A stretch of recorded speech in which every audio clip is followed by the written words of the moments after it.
Mais les disciples les repoussèrent.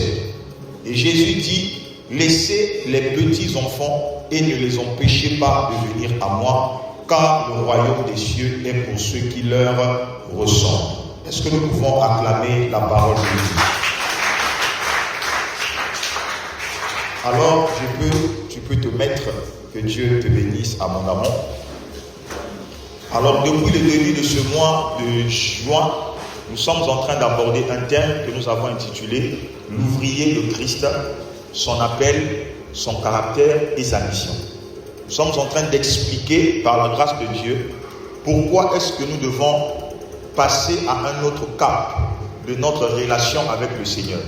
Comprendre que même si nous avons tous été appelés, mais nous n'avons pas tous été appelés à Dieu pour ne rien faire. L'appel que Dieu formule à un homme, c'est toujours un appel à faire quelque chose. Ainsi, dans la maison de Dieu, chacun de nous a un rôle à jouer pour permettre à ce que le royaume avance et que l'œuvre de Dieu aille de l'avant. Alléluia.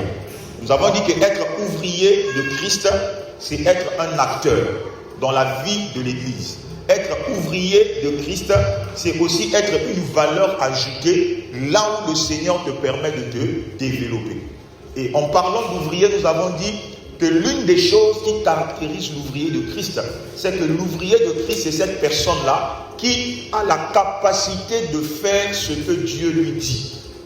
Donc, faire ce que Dieu te dit traduit la disposition d'ouvrier de Christ au-dedans de toi.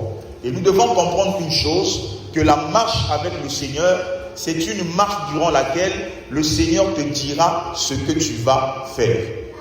La relation que tu as avec Dieu, c'est une relation où tu auras des choses que tu devras faire pour le Seigneur et Dieu, à son tour, aura aussi des choses à faire pour ta vie.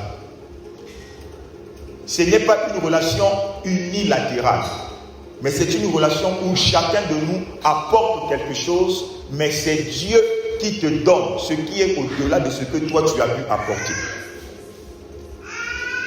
Nous avons pris des exemples dans la Bible. Nous avons vu dans le livre de Exode, chapitre 3, lorsque Moïse a rencontré le Seigneur dans le buisson ardent, l'Éternel lui a confié une mission. Mais avant même que le Seigneur ne commence à confier la mission d'aller délivrer son peuple à Moïse, la Bible nous donne un détail, que quand Moïse a rencontré Dieu dans le buisson ardent, avant qu'il ne s'approche de Dieu, l'Éternel va d'abord lui demander d'ôter ses souliers. Ça veut dire que lorsque Dieu cherche un ouvrier, le Seigneur va d'abord chercher à travailler le caractère de l'homme qu'il veut appeler à le servir. Le Seigneur va d'abord chercher à faire un travail au niveau du caractère de la personne que Dieu veut donner des responsabilités dans sa maison ou dans un milieu particulier. Alléluia. Quand le Seigneur demande à Moïse de ôter ses souliers, c'est une manière pour le Seigneur de voir quel est le niveau de soumission et d'obéissance de l'homme qu'il est en train d'appeler. Donc, être ouvrier de Dieu, c'est comprendre que tu vas devoir toute ta vie faire ce que le Seigneur va te demander. Et ce que Dieu va te demander de faire peut être spirituel, mais ça peut aussi être physique. Dieu te demandera de jeûner, Dieu te demandera de prier, Dieu te demandera de chercher sa face, il te demandera de méditer sa parole, mais notre marche avec Dieu, c'est un ensemble de choses à faire. Et ce que nous sommes appelés à faire, c'est ce que Dieu dit. Donne-moi un bon amen. Donc, le chrétien dans l'église doit comprendre que nous sommes là d'abord pour faire ce que Dieu dit. Nous ne sommes pas à l'église pour faire ce que les hommes disent, mais nous faisons ce que Dieu dit. Donc, lorsque la prédication, la parole de Dieu qui est prêchée dans l'église, ne s'aligne plus à la parole, à la Bible, à ce qui est écrit dans la parole de Dieu, cela veut dire que ce n'est plus Dieu qui parle, mais c'est l'homme qui parle. Mais tant que dans l'église, la parole qui est prêchée a pour fondement les Écritures, tu as l'obligation de te soumettre à cette parole, parce que même si l'homme parle, l'homme n'est que le canal par lequel Dieu passe pour te dire ce que tu dois faire.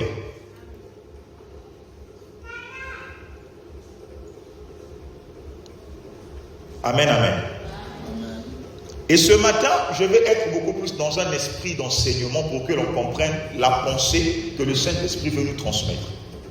Si être ouvrier de Christ, c'est intégrer en toi-même que tu es appelé à poser des actes, à faire certaines choses qui contribuent à l'avancement de l'œuvre de Dieu ou même à un changement dans un type d'environnement dans lequel tu es d'accord avec moi que faire ce que Dieu dit n'est pas toujours facile. Entendre Dieu est une chose, mais arriver à la dimension de faire ce que tu as entendu, c'est autre chose.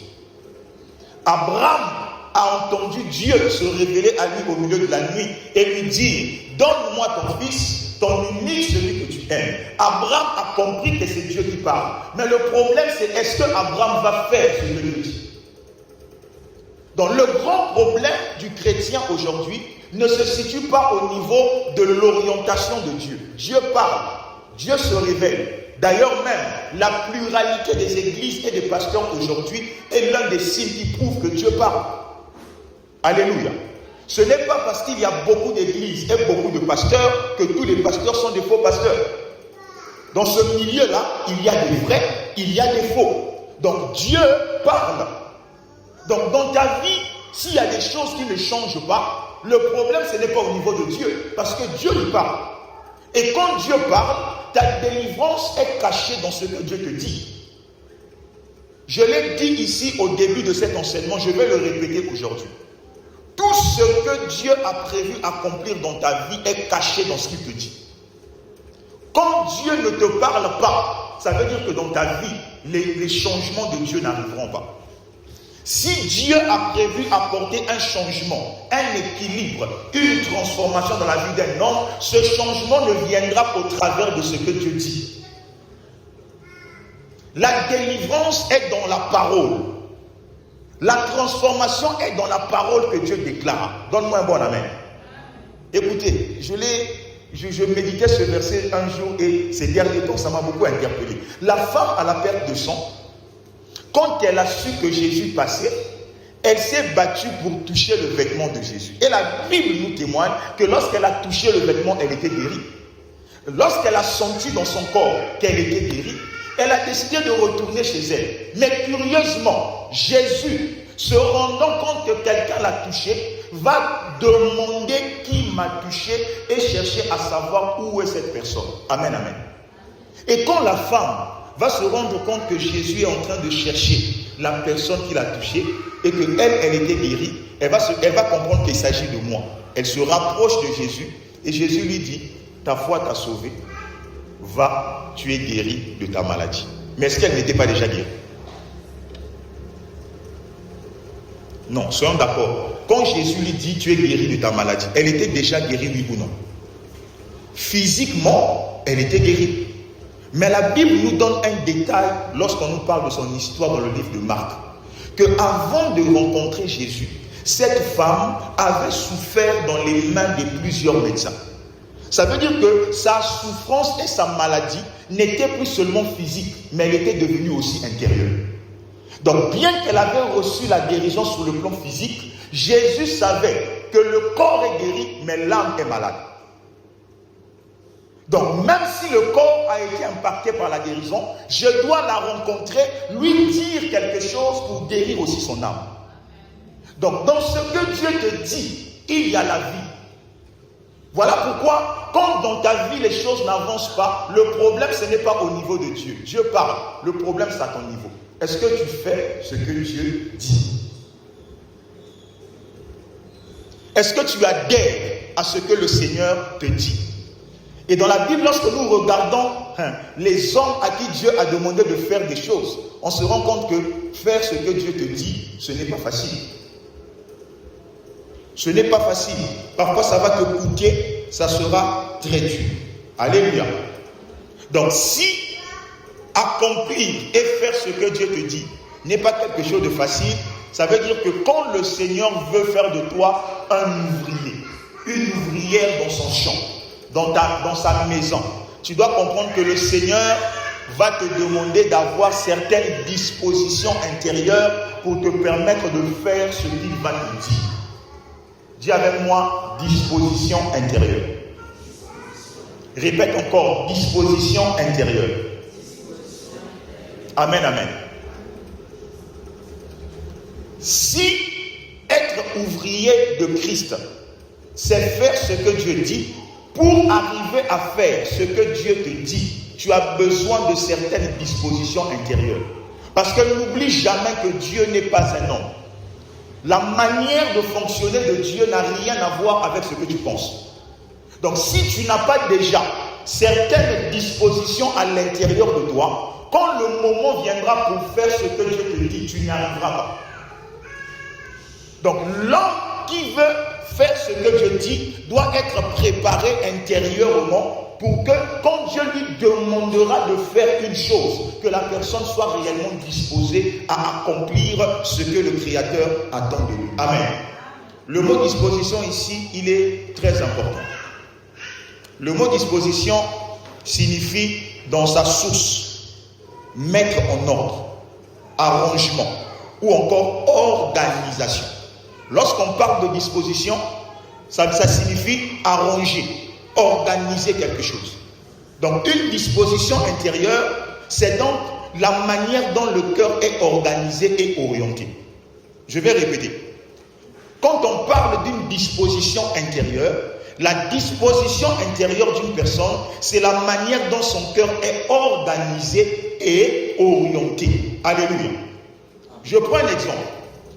Deux personnes peuvent faire exactement la même chose, mais sans avoir les mêmes dispositions. On peut prendre deux personnes qui font la même chose, mais ils ne le feront pas avec la même disposition. On peut demander à deux serviteurs dans l'église de classer les chaises. Les deux vont classer les chaises, mais ils n'auront pas forcément la même disposition pendant qu'ils sont en train de classer les chaises. Il y a un autre, pendant qu'il classe les chaises, il va le faire avec amour. Mais il y a un autre, pendant qu'il est en train de classer les chaises, il le fait seulement parce qu'on lui a demandé. Ou il le fait seulement pour prouver. Mais dans son cœur, il ne veut pas le faire. Est-ce que tu comprends la nuance? Donc c'est pour te dire que lorsqu'on parle de disposition intérieure ici, c'est la manière dont ton cœur est organisé. Alléluia. Donc une disposition intérieure, c'est en fait l'état intérieur qui influence une manière de penser, une manière de ressentir, une manière même de décider et d'agir. Avant que je n'agisse, quelle est ma manière d'agir en moi-même? Quelle est la disposition que j'ai à l'intérieur de moi-même? Alléluia. Donc lorsque je parle de disposition intérieure ici, je suis en train de te révéler ce qui se passe en toi avant que cela ne se manifeste à l'extérieur. Une disposition intérieure, c'est ce qui se passe en nous avant que ça ne se manifeste à l'extérieur. Les paroles, le comportement, les choix ne sont souvent que le reflet de nos dispositions intérieures.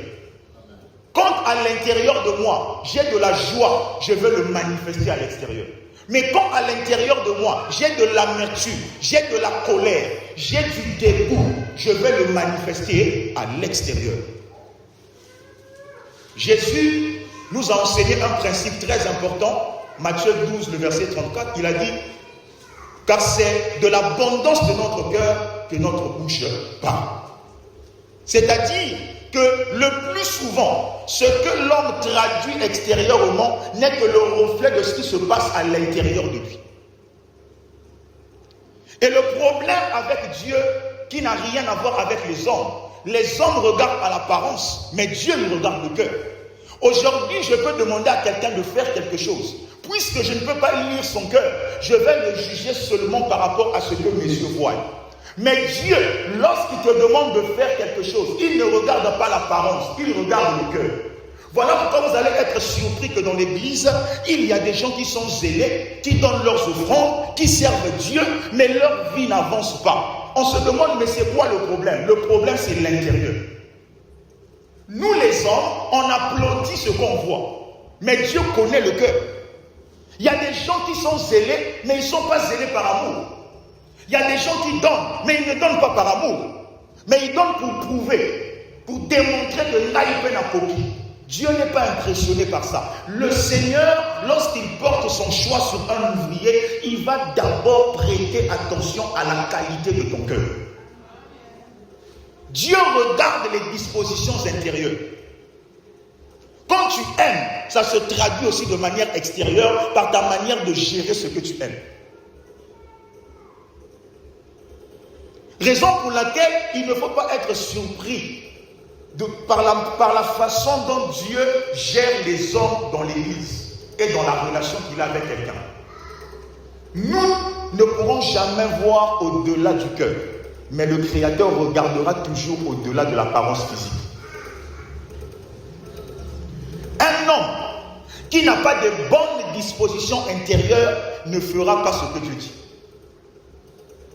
Et même si par forcing, la personne arrive à faire ce que Dieu lui dit, la personne le fera, mais avec de mauvaises dispositions. Alors j'aimerais poser la question à quelqu'un ce matin. Toi qui sers Dieu dans l'église aujourd'hui, toi qui es serviteur, ouvrier, ouvrière de Dieu, quelle est la disposition avec laquelle tu sers Dieu? À l'intérieur de toi, quelle est la considération que tu as pour l'œuvre de Dieu? Souvent, les manifestations extérieures ne sont que la traduction de ce qui se passe à l'intérieur. Lorsque à l'intérieur de moi, je ne te considère pas, ça va se traduire même par ma manière d'être avec toi. Notre manière de nous comporter devant Dieu, notre manière de gérer notre relation avec le Seigneur, notre manière de servir même Dieu n'est que la traduction profonde de notre état intérieur. Quelle est la disposition intérieure de chacun de nous ce matin?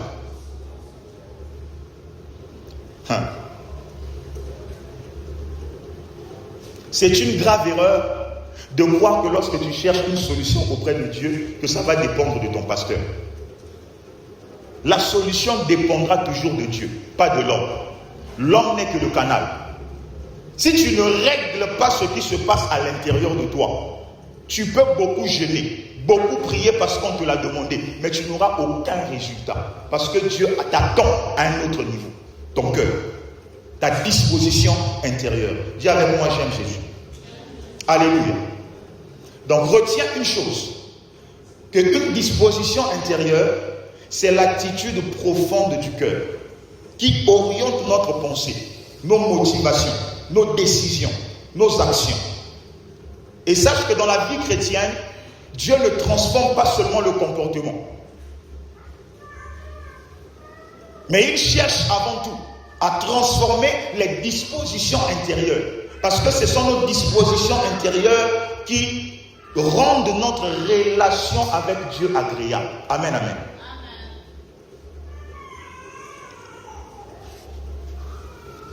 Les dispositions intérieures, c'est elles qui vont faire que ton service pour Dieu soit un service de qualité.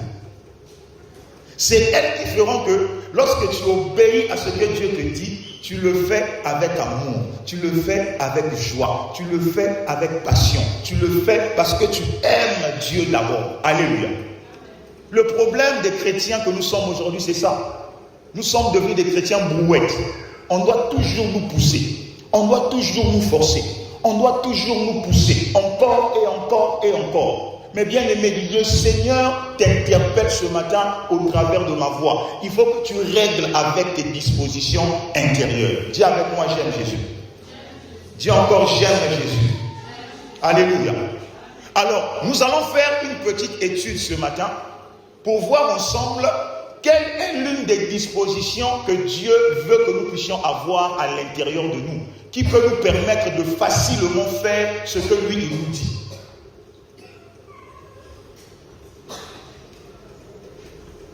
J'espère que tu as noté le texte de Matthieu 19, verset 13 à 14 que je viens de te donner ici, parce que c'est un texte important que nous allons développer ici ce matin. La Bible déclare: on lui emmena des petits enfants afin qu'il leur imposa les mains et qu'il pria pour eux. Mais les disciples les repoussaient.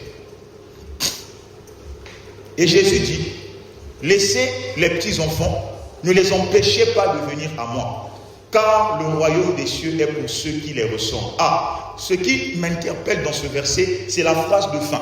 Jésus dit que le royaume des cieux ressemble aux enfants. Donc Jésus veut nous faire comprendre qu'en fait, dans le royaume de Dieu, dans le fonctionnement du royaume, ce sont ceux qui ont la disposition des enfants, qui ont la facilité d'obtenir les faveurs de Dieu. Maintenant, la première des dispositions dont j'aimerais te parler ici, nécessaire, si tu veux arriver à faire ce que Dieu te dit dans ta marche avec lui, c'est que tu dois développer la dépendance à Dieu. Dis avec moi la dépendance à Dieu. Je reviens encore sur ce que je viens de dire. Le plus grand défi des chrétiens aujourd'hui, ce n'est pas d'entendre Dieu. Le grand défi, c'est ce que tu fais après avoir entendu Dieu. Beaucoup de personnes sont en train de courir derrière les prophéties, les révélations. Ce n'est pas mauvais, tout ça c'est bien. Mais derrière, ce qui va déterminer le changement dans ta vie, c'est ta capacité à obéir et à te soumettre à ce que Dieu te dit. Alléluia. Et c'est ce que Dieu veut nous aider à faire. Obéir et nous soumettre à sa parole.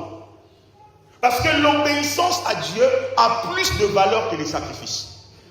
Ce que Dieu attend avant tout, c'est notre obéissance. Or, obéir à Dieu, c'est faire ce qu'il dit.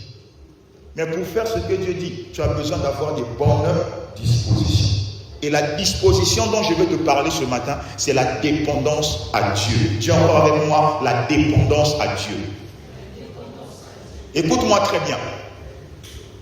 Lorsqu'on parle de dépendance, le mot dépendance, c'est un peu le mot élargi du mot dépendre. Dépendre ici, c'est lorsque dans ta vie, tu ne fais rien sans quelqu'un. C'est lorsque dans tes décisions, dans tes choix, tu ne fais rien sans cette personne-là. Mais avant de parler et d'arriver à la dépendance à Dieu, je vais commencer par dire ceci. Aujourd'hui, nous sommes dans un monde où la majorité des discours que nous écoutons, que ce soit dans la rue, que ce soit dans nos familles, que ce soit sur Internet, la majorité des discours que nous écoutons aujourd'hui, ce sont des discours qui nous encouragent à être indépendants. Le monde nous encourage aujourd'hui à devenir des personnes indépendantes. Pourquoi? Parce que pour le monde, être indépendant, c'est un signe de maturité et de sens des responsabilités. Dans le monde naturel dans lequel nous sommes, on évalue la maturité d'une personne, son sens des responsabilités par sa capacité à devenir indépendant. Donc lorsque tu dépends encore des parents, tu dépends encore de quelqu'un, tu n'es pas encore mature, tu n'as pas encore assez grandi et ton sens des responsabilités n'est pas encore au niveau où elle doit être. Le monde actuel nous fait comprendre que pour être considéré comme quelqu'un de grand, de mature, de responsable, tu dois d'abord chercher ton indépendance. Que ce soit sur le plan financier, sur le plan sentimental, dans plusieurs aspects de la vie, on nous encourage à l'indépendance. Donc dans le monde actuel, la maturité se mesure par l'indépendance. Selon les critères des hommes aujourd'hui, une personne est considérée comme mature lorsque la personne arrive à se gérer lui-même, à prendre ses propres décisions. Lorsque la personne ne dépend plus ni d'autrui, ni de ses parents. Donc l'indépendance est devenue une qualité qui permet aux hommes de jauger ta maturité et ton indépendance. Est-ce que tu es avec moi? Et l'indépendance n'est pas mauvaise. Parce que dans le monde naturel, je pèse mes mots, dans le monde naturel où nous sommes, tu as besoin aussi de chercher ton indépendance pour montrer aux hommes que tu es en train de grandir et tu es en train d'atteindre une certaine maturité. Est-ce que tu es là? Dans le monde dans lequel nous fonctionnons aujourd'hui, nous encourage à travers les coachs, à travers des influenceurs. Tout le monde pousse les jeunes les hommes, les femmes à l'indépendance. Et beaucoup, par besoin d'indépendance, sont dans la précipitation. Vont aller brûler les étapes. Parce qu'il a vu quelqu'un s'en sortir, moi aussi je dois. L'indépendance n'est pas mauvaise, mais tu dois le faire en respectant le schéma et le rythme de ta vie en fonction de tes moyens et de ce que Dieu te donne. Dis avec moi, j'aime Jésus. Donc dans le monde naturel, la maturité, c'est l'indépendance. Ne plus dépendre de quelqu'un, c'est ce qui permet aux hommes de dire que lui, il est en train de grandir. Lui, il a maintenant le sens des responsabilités. Cependant, le monde spirituel ne fonctionne pas comme le monde naturel. Je ne sais pas pour la plupart d'entre nous, mais je vais dire ceci. Le monde spirituel, c'est comme un miroir. Lorsque tu te lèves devant le miroir, si tu prends une feuille avec des écrits, tu le mets devant le miroir, tu verras que les écrits seront là, mais elles seront inversées. Donc le miroir te retranscrit la même image, mais de manière inversée. C'est déjà un enseignement pour nous dire que la logique du monde naturel n'est pas la logique du monde spirituel. Ce qui peut paraître normal dans le monde naturel peut paraître anormal dans le monde spirituel. Ce que le monde naturel peut valider, le monde spirituel peut l'invalider. Est-ce que ce que je dis est compréhensible? Parce que le monde spirituel, c'est le monde de l'invisible. Et dans la spiritualité, les choses ne marchent pas comme dans le naturel. Voilà pourquoi tu dois comprendre ceci. Que si dans le monde naturel, l'indépendance est un signe de maturité, l'indépendance est un signe qui démontre la capacité d'un homme à être responsable de ses actes et de ses choix, dans le monde spirituel, le signe qui détermine la maturité d'un homme, le signe qui atteste qu'une personne est mature, qu'une personne a grandi dans l'esprit, ce n'est pas l'indépendance, mais c'est la dépendance. Si tu avais compris, tu allais acclamer le Seigneur.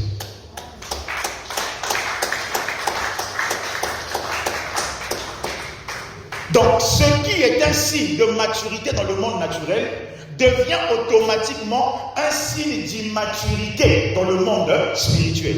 Si dans le monde naturel, être indépendant, on t'acclamera, on dira qu'à Koli, à comme te comprendre ma vie. Dans la spiritualité, plus tu deviens indépendant, plus tu deviens immature et irresponsable.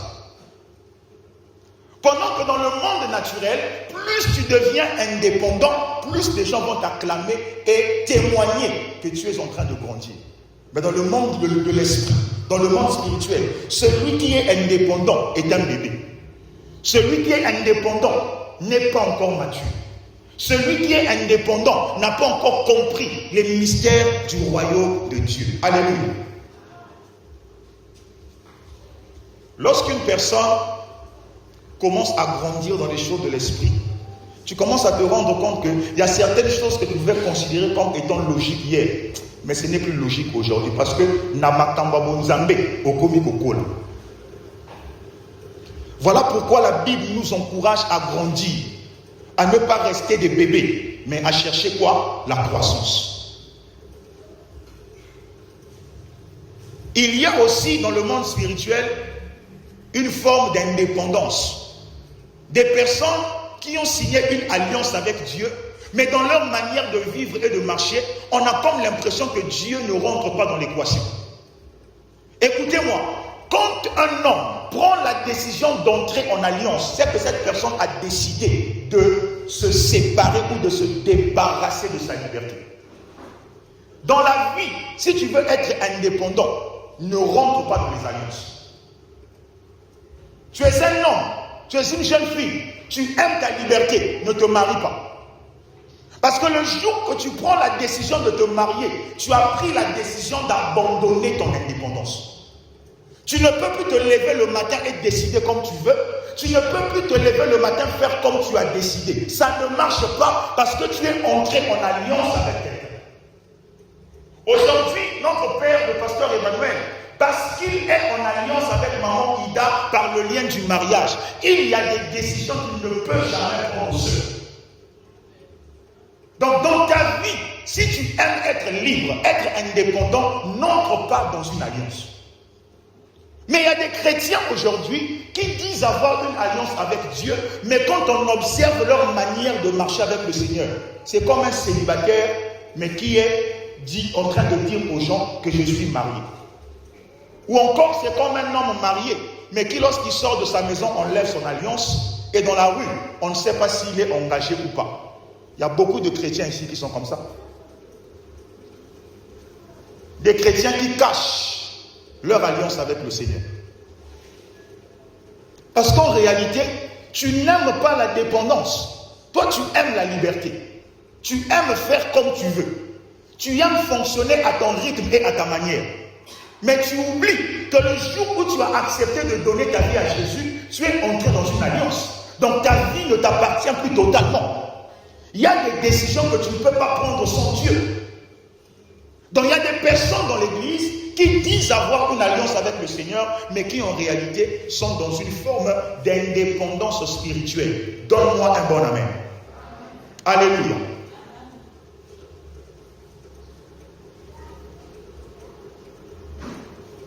Est-ce que tu es là? La personne qui prend la résolution de dépendre de Dieu, c'est cette personne qui a compris que je ne peux pas agir avant de prier. Je ne peux pas prendre des décisions sans chercher la face de Dieu. C'est cette personne qui compte beaucoup plus sur la sagesse divine que sur sa propre sagesse. Est-ce que tu es là? Mais les personnes qui fonctionnent dans une forme d'indépendance spirituelle, ce sont des personnes qui supportent très mal la correction. Les personnes qui cherchent d'abord leur propre gloire. C'est une catégorie de personnes qui pensent qu'ils ont réussi sans l'aide du Saint-Esprit, mais seulement par leurs propres efforts et leur propre intelligence. Les personnes qui sont dans l'indépendance spirituelle, ce sont des personnes qui agissent d'abord et ils prient après. Ils prennent d'abord des décisions et après ils vont chercher Dieu. Et quand ça ne va pas marcher, ça sera Dieu le responsable. Mais tu as oublié qu'au départ, tu avais une alliance avec le Créateur. Donne-moi le meilleur des amens. Donc dans le royaume de Dieu, la maturité se mesure par la dépendance envers le Seigneur. J'aimerais que tu gardes cette phrase dans ton cœur. Dans le royaume de Dieu, la maturité d'une personne se mesure par sa dépendance d'abord à Dieu.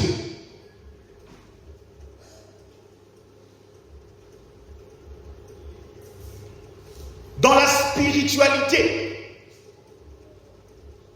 plus un croyant grandit, plus il va commencer à réaliser qu'il ne peut rien accomplir sans Dieu.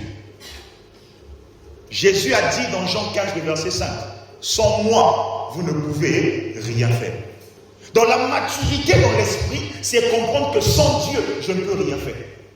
Si Dieu n'est pas avec moi, je vais échouer dans ce que j'entreprends. C'est la mentalité et la pensée qui doit accompagner l'enfant, la personne qui désire faire ce que Dieu dit. Est-ce qu'on va acclamer le Seigneur?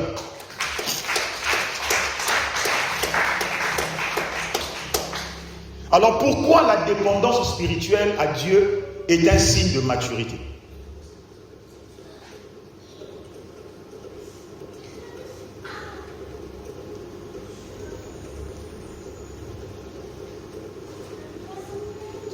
Parce que vous allez vous rendre compte que, je l'ai dit tout à l'heure, l'indépendance spirituelle, c'est peut-être un signe de maturité dans le monde naturel, mais dans le monde spirituel, l'indépendance spirituelle est un signe d'immaturité. Les personnes qui, si tu veux connaître, si quelqu'un désire être dépendant de Dieu, ou c'est une personne qui marche beaucoup plus dans une forme d'indépendance vis-à-vis de Dieu, il faut juste apprendre à lire les langages de la personne. Les réponses que la personne donne lorsqu'il s'agit de Dieu dans sa vie. Vous allez remarquer que ce sont des personnes qui ont souvent le genre de réponse « Je peux gérer moi-même ». Des personnes qui ont des langages disant « je sais ce que je fais ». Tu sais toujours ce que tu fais. Même quand les personnes qui sont devant toi voient le danger, toi tu sais toujours ce que tu fais. Parce que tu n'as pas besoin de Dieu. Vous allez remarquer que les personnes qui sont dans l'immaturité spirituelle, ce sont des personnes qui pensent que leur intelligence leur suffit. Dans le livre de Genèse, chapitre 3, quand le serpent est entré dans le jardin, la première des choses, la mission du diable, c'était de rendre quoi? C'était de rendre l'homme indépendant vis-à-vis de Dieu. Parce que dans le jardin, l'homme ne dépendait que de Dieu. Voilà pourquoi la promesse que le serpent va faire à Adam, il va dire que si vous mangez de ce fruit, vous deviendrez comme Dieu. Bon, dites-moi, si je deviens comme le pasteur Emmanuel, est-ce que j'ai encore besoin? On a besoin de quelqu'un que lorsque l'on sait qu'on a un intérêt auprès de lui. Mais si j'ai déjà moi tout ce que cette personne a, je n'ai plus besoin de toi. Donc quand Satan dit à Adam, en désobéissant à Dieu, tu deviendras comme lui, c'est une manière de le dire, tu es trop dépendant de ton Créateur. Tu dois chercher une forme d'indépendance parce qu'en réalité, ce que lui il fait là, tu peux le faire. Alléluia. Le désir de dépendance est une sémence de rébellion. Les personnes qui marchent dans la rébellion, ce sont les personnes qui ont en eux la sémence de l'indépendance. Les personnes qui n'ont plus besoin d'être enseignées. Ils ne veulent plus qu'on les recadre. Tu te vois trop grand à tes propres yeux, au point même si on te fait une remarque, tu ne gères pas. On essaie de te cadrer, tu ne veux pas. On veut t'enseigner, tu refuses. C'est le signe que tu es en danger.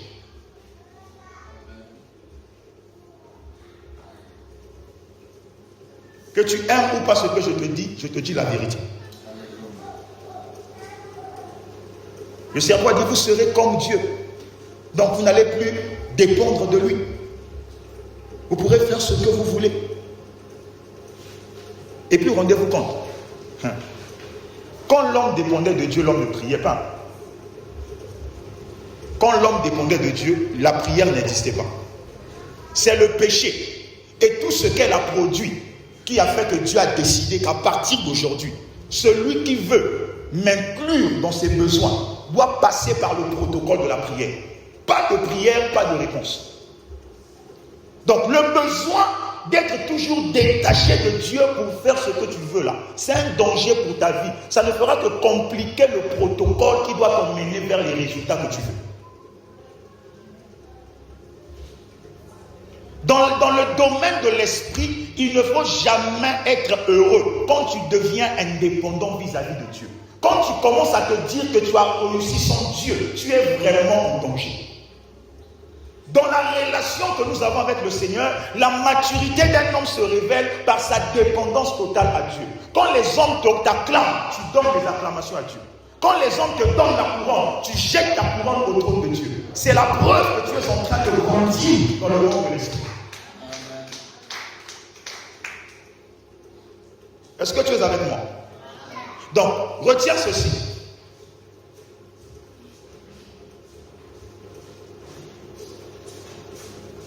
Que en réalité, plus tu vas chercher à être indépendant vis-à-vis de Dieu, tu ne feras que révéler ton immaturité spirituelle. Et une chose encore que tu dois comprendre avec moi ce matin, c'est que la dépendance à Dieu, en réalité, c'est une preuve de confiance. Amen. Répète avec moi, la dépendance est la preuve de ma confiance. La dépendance est la preuve de ma confiance. Vous savez, je vais répondre à une question très importante ce matin. Est-ce que vous savez pourquoi nous n'aimons pas la dépendance? Que ce soit vis-à-vis des parents, vis-à-vis des hommes de Dieu, vis-à-vis de nos familles, de nos connaissances, de notre environnement. Pourquoi la majorité des gens n'aiment pas dépendre d'eux? Parce que la dépendance est un signe de faiblesse pour les gens. Quand tu es dépendant, en fait, tu es en train de montrer aux hommes que tu es faible, que tu es limité dans tes moyens, que tu n'es pas assez capable.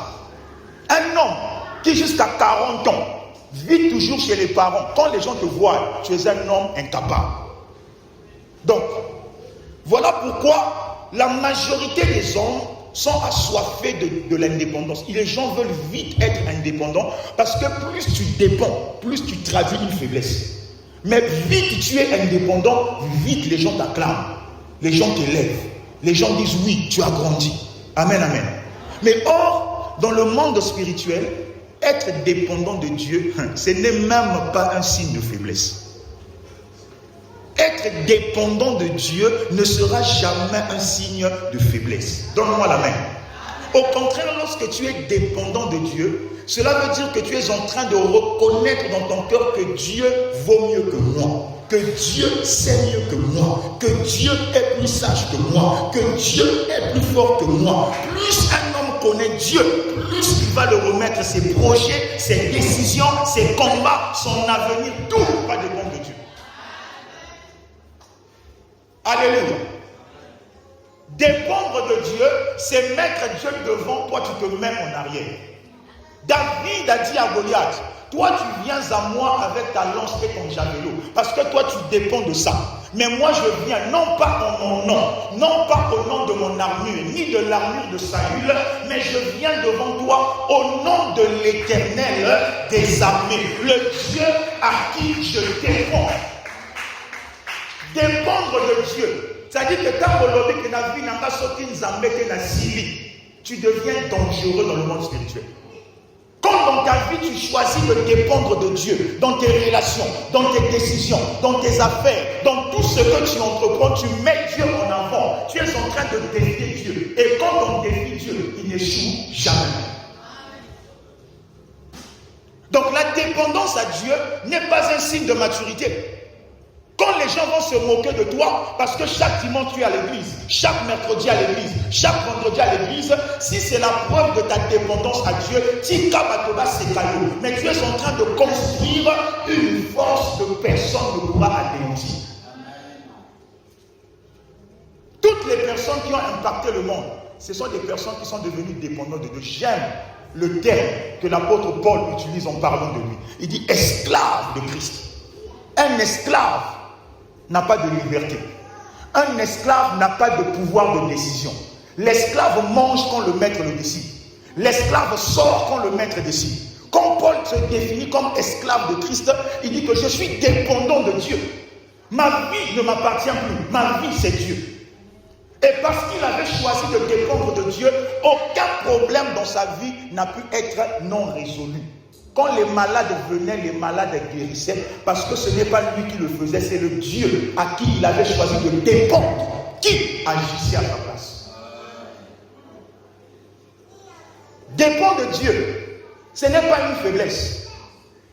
Laisse les hommes voir que tu as choisi Jésus. Laisse ta famille constater que toi c'est Jésus ou rien. Laisse les gens dans le quartier voir que Yonzambe ou rien. Le monde doit avoir le témoignage que tu as choisi Jésus. Mais comment le monde saura que nous avons choisi Jésus si nous n'arrivons pas à le manifester par des petites actions du quotidien? Dis avec moi, j'aime Jésus. Dans Jean chapitre 15, le verset 5 que j'ai donné tout à l'heure, Jésus prend une parabole merveilleuse. Il dit, je suis le cerf, vous êtes le sarment.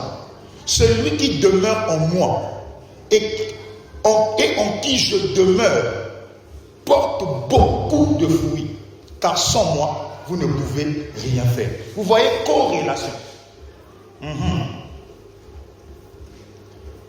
Avant que lui, il ne vienne demeurer en toi, c'est d'abord à toi de demeurer en lui. Jésus a dit, je suis le cep, vous êtes le sarment. Celui qui demeure en moi. Donc le premier pas vient de qui? De moi. Je dois décider de dépendre de lui. Et lorsque j'ai résolu de dépendre de lui, lui aussi fera quoi? Il viendra en moi. Et la Bible dit, une fois que cette fusion s'est créée, tu ne porteras pas de fruits, tu porteras beaucoup de fruits. Je prie Dieu qu'avant la fin de cette année, que tu commences à porter beaucoup de fruits. Que dans tes dons spirituels, que tu commences à porter beaucoup de fruits. que dans tes activités que tu commences à porter beaucoup de fruits. Mais ça va dépendre de ta dépendance à l'Éternel. Dépends de Dieu. Et Dieu ne te trahira jamais. Alléluia. Je vais finir par te donner 2 exemples. Jésus, qui est notre modèle parfait, nous a montré que la maturité spirituelle marche avec la dépendance au Père. Bien qu'il était le Fils de Dieu, Jésus n'a jamais vécu dans une indépendance vis-à-vis du Père. Il a déclaré dans Jean chapitre 5, le verset 19, « Le Fils ne peut rien de lui-même. » Donc Jésus, dans son ministère terrestre, dépendait totalement du Père. Voilà pourquoi le soir, il cherchait le Père. La nuit, il parlait avec le Père. Dans Jean 5, le verset 30, c'est toujours Jésus qui déclare que je ne cherche pas ma volonté, mais la volonté de celui qui m'a envoyé. Dépendance au Père. Lorsqu'il était sur le point d'aller à la croix, à Gethsémane, il a élevé la prière, il a dit que ça ne soit pas ma volonté, mais que ça soit ta volonté. La dépendance à qui? Au Père.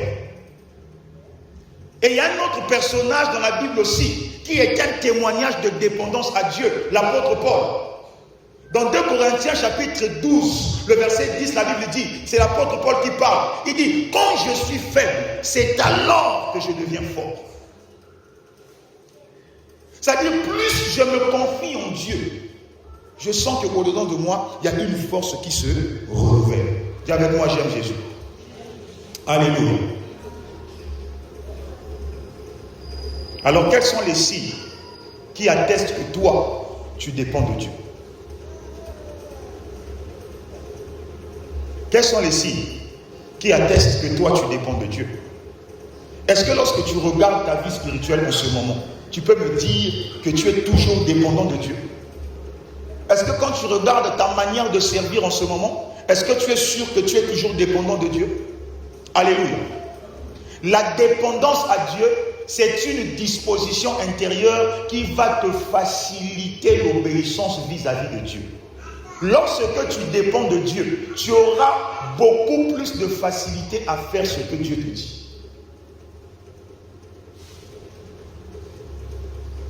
Amen.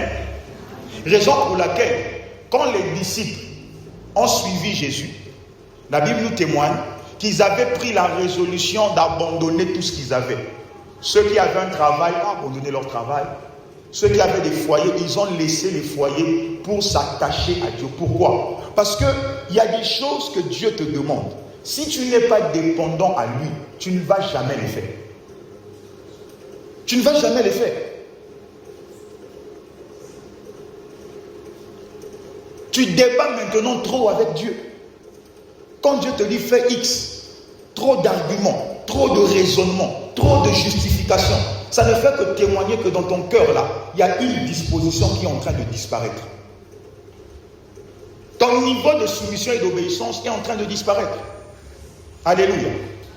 Lorsque nous sommes dépendants de Dieu, nous devenons spirituellement mûrs. Et la nature nous enseigne que lorsqu'un fruit est mûr, c'est un fruit qui est prompt à la consommation. Mais lorsqu'un fruit n'est pas encore mûr, lorsque tu le consommes, le goût n'est pas le même. Et d'ailleurs même ça peut te déranger plutôt que de te faire du bien. Donc quand dans l'église, il y a trop d'immatures spirituels, ça devient un problème. C'est comme un arbre qui n'a que des fruits qui n'ont pas encore mûri. C'est difficile à consommer. Quand il y a trop d'immaturité dans l'église, les gens auront du mal à se soumettre aux lois spirituelles. C'est une réalité. Tu n'as rien à gagner à tous les jours démontrer ton immaturité spirituelle. Tu dois désirer grandir un peu et tu vas voir ce que Dieu fera avec toi. La personne qui est dépendante de Dieu, on le reconnaît parce que c'est une personne qui consulte Dieu avant d'agir.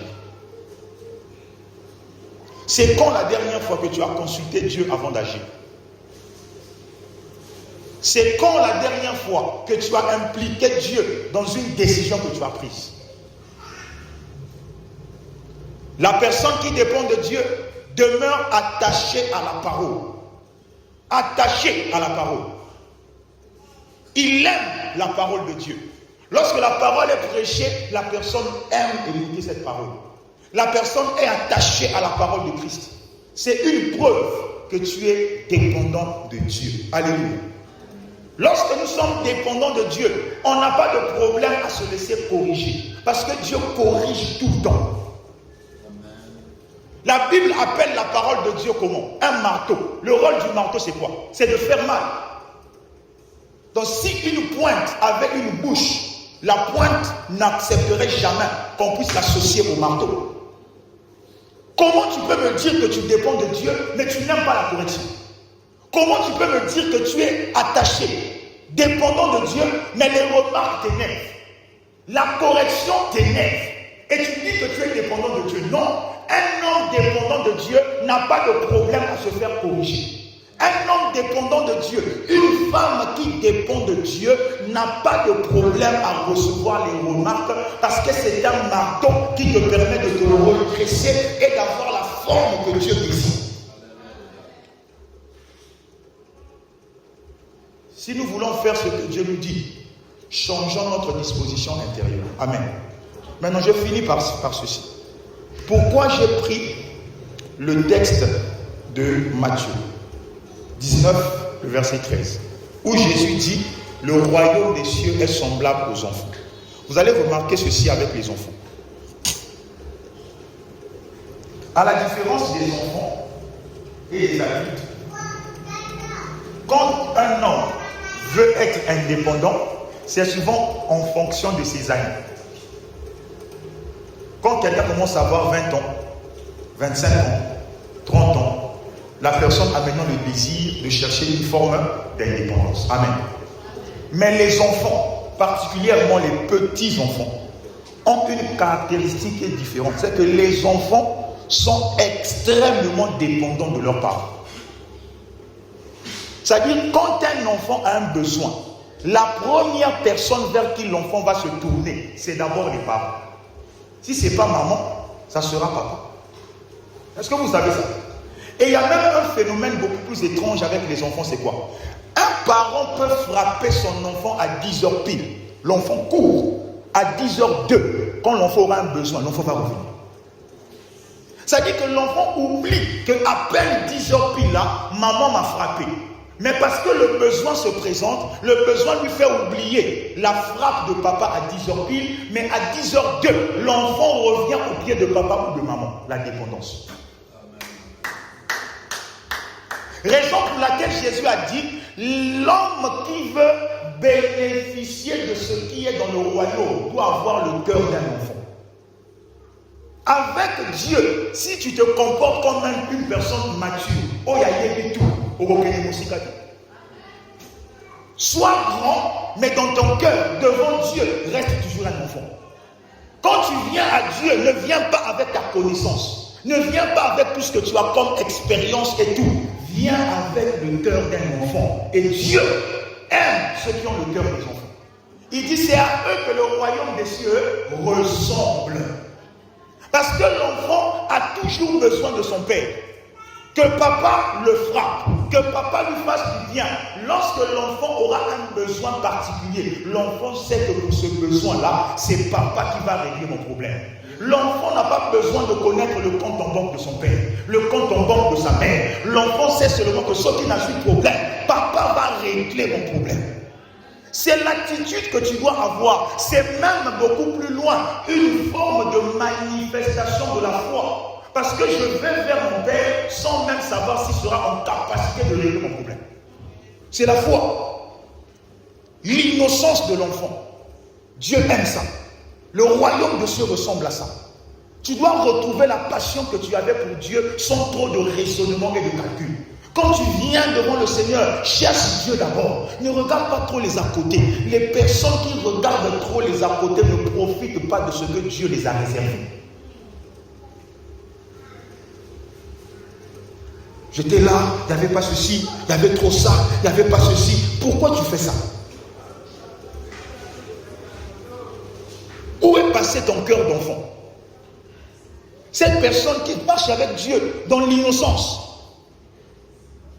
dans la passion réelle de Dieu, C'est ce que Dieu nous demande. Alléluia. Revois ta disposition intérieure.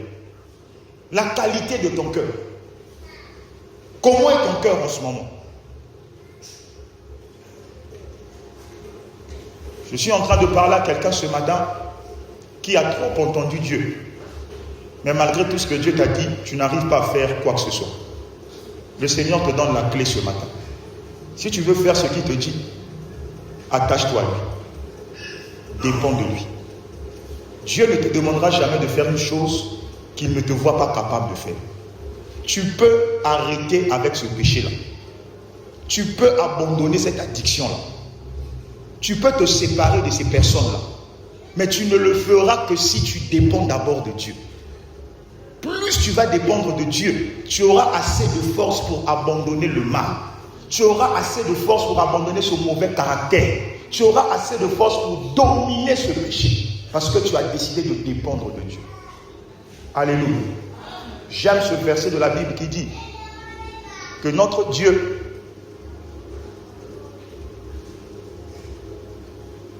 il a aimé. Voilà pourquoi il a manifesté la haine du péché. Donc quand l'amour devient fort, la haine de ce qui peut tuer l'amour devient aussi plus forte. Revois tes dispositions intérieures. Revoyons nos dispositions intérieures. Et nous serons capables de faire ce que le Seigneur nous demande de faire. Que le Seigneur bénisse sa parole. Acclame le Seigneur Jésus.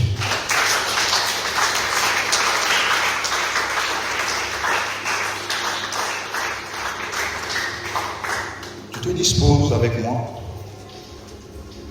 Celui qui est ouvrier de Christ, celui qui est ouvrier de Christ, doit d'abord désirer revoir ses dispositions intérieures.